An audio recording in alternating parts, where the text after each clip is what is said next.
realistically, I could just leave this at, it's the introduction of Spider-Man into the MCU, right? Realistically, I could just leave it at that. That speaks for itself. But, surprisingly enough, there is actually a lot more to this movie than just that. However, and I may or may not get some angry comments from this, out of the 3 Captain America movies, I'm not counting 4, 4 is its own stupid thing, this one is the weakest. Now keep in mind, it's the weakest in a trilogy of 3 genuinely spectacular movies. So it's literally as close of a race as you can get. But I do think this is the weakest of the Captain America films, because this one is the one with the most noticeable flaws. Now that being said though, I still freaking love this movie. All of us still love this movie, and even now, it still holds up pretty freaking well. So, yep, it's time to dive into the endgame phase of the MCU. And see what I did there, because endgame, phase 3, last phase in the Infinity Saga. I'm funny, even though I'm not. Anyway, with Captain America Civil War. So what's up, what's happening, what's going on, everybody? Welcome back to Mr. Station, which is your favorite thing and everything animation, including Marvel heroes assembling for the fate of the world, and in this case, tearing each other to pieces, as well as TV and movies. I'm your host, Jackson Small. Welcome back to Marvelous May. Welcome to my review of the 3rd and final solo Captain America movie for Chris Evans, that being Captain America Civil War.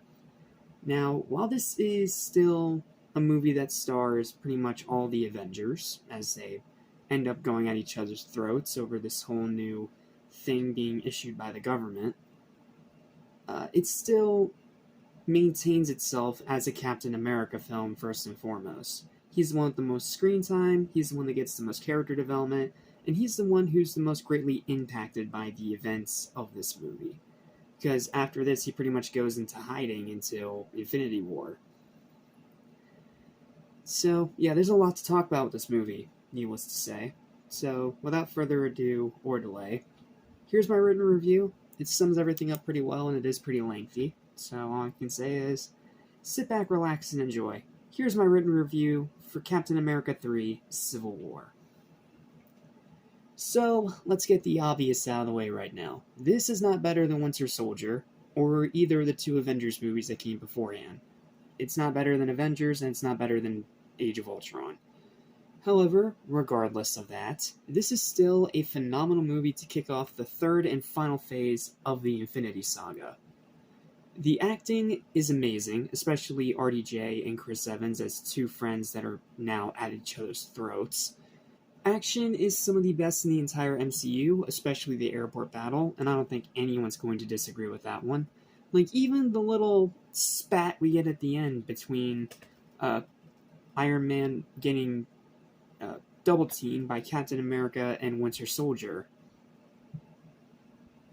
Like, the action in this movie, it's some of the best in the MCU, because it's literally heroes fighting each other. Story, while nowhere near accurate to the comic book event of the same name, is still outstanding. Yes, this is nowhere close to actually being an accurate adaptation of the actual Civil War event from the comic books, but it borrows enough elements from it to warrant having the name attached. The tone gets darker and darker the further it goes. The writing is as sharp as it's ever been. The emotional moments hit hard, especially War Machine in particular. Yeah, he gets a pretty dramatic moment, and it definitely sent me into shock when I first watched it. Or at least it would have if it wasn't spoiled in the freaking trailers. Thanks, Marvel. Stan Lee's Toby Stank cameo is hilarious. Which is funny because it literally happens after that scene with War Machine. Where Stan Lee plays a FedEx driver, he knocks on the window, he's like, "Are you Toby Stank?" It's that quirky MCU humor. Most of the time nowadays it's cringe, but back then in the Infinity Saga, through most of it, unless you were Captain Marvel, you were funny, and you were really good at being funny. The way it loops back around to all the previous big events from the first two phases is absolutely ingenious. The final act twist is a massive bombshell that actually wasn't spoiled in the trailers, thankfully. The ending is one of the most dramatic in the entire MCU. I don't think anyone's going to even try to debate that. The pacing is perfect. It's a slow burn, but it's a slow burn that takes its time and that isn't boring. Runtime is excellent. The directing is very, very impressive. The cinematography is absolutely fantastic. Rewatchability is high, because of course it is. And, of course, the incredible introduction to two more mainstay characters of the MCU. That being Chadwick Boseman, may he rest in peace, his iconic take on Black Panther, and Tom Holland's very entertaining new take on the fan-favorite Spider-Man. Like, I'm not even acting surprised here when I say that when Spider-Man popped up in that first Civil War trailer at the very end, signaling that Disney and Sony actually came to an agreement to have Spider-Man come into the MCU, not to mention Spider-Man himself being a very popular character and one of the only Marvel characters to actually have his own movie series before the MCU even came into existence. Yeah, it was a pretty big deal, and we all lost our shit, and relatively rightfully so, because Spider-Man, even today, is still arguably the most popular Marvel superhero. Yes, some may say Cap, some may say Iron Man, but no, it's Spider-Man. He is arguably the most iconic and beloved character that Marvel has ever made. And I am no different. If you saw my whole Spider-Man movie review marathon, I gushed endlessly about how much I love this character and what I think each movie did right, to some extent. Even that one really crappy one. So, now to finally have him in the MCU, not only is it yet another reboot of the character, which some people found annoying, but I'm like, okay, let's see what happens. But also because of Tom Holland. This guy is insanely talented. Like, nowadays we all know that, but back then he was pretty much the new kid on the block. And it's because of this movie and his role as Spider-Man that it carries on into his career now. Where, yeah, he doesn't make the best decisions. I mean, he was in that freaking stupid Uncharted movie after all. But he's still a very talented actor, and he is a fantastic Spider-Man. In my opinion, second only to Tobey Maguire. He's an amazing Spider-Man, and the way that they actually switched up his origin story to differentiate from the other origin stories of the previous Spider-Man, that is genuinely clever and impressive. So, yeah, I'm not trying to, devalue Chadwick Boseman's Black Panther. That role meant a lot to so many people. But to me, it was Tom Holland's Spider-Man that sold me on this movie.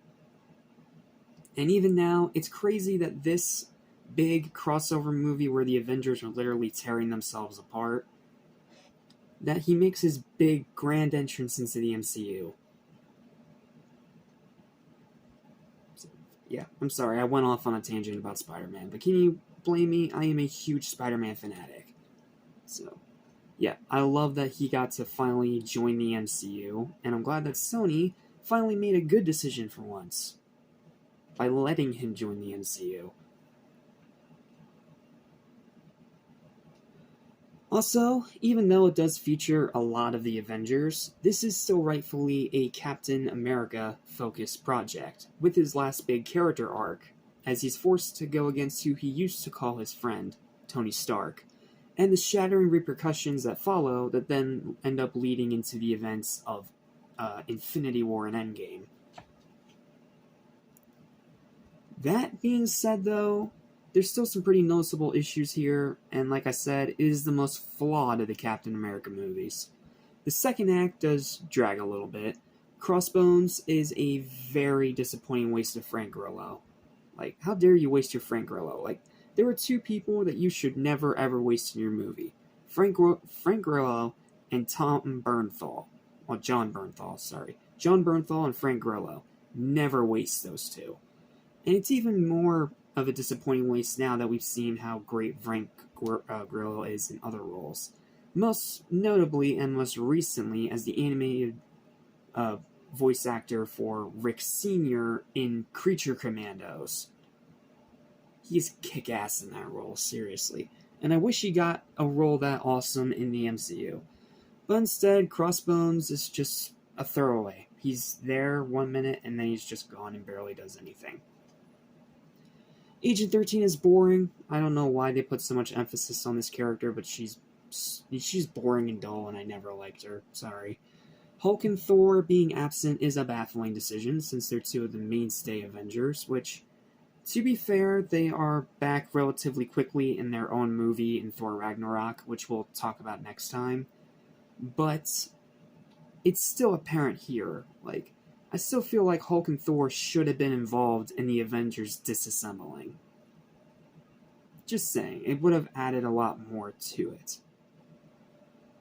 And as stated before, it is nowhere even remotely close to an actual faithful adaptation of the source material, instead borrowing small elements from it along with the name.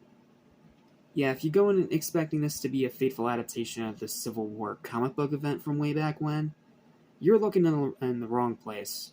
If you want something that's a little more accurate to that actual original comic, go play Marvel Ultimate Alliance 2. That is as accurate of an adaptation as you're going to get. So, overall though, this is still an all-around spectacular movie and a very strong conclusion to Cap's solo trilogy. Sure, it has its flaws, and it isn't on the same level as First Avenger or Winter Soldier, but it's still highly acclaimed for a damn good reason.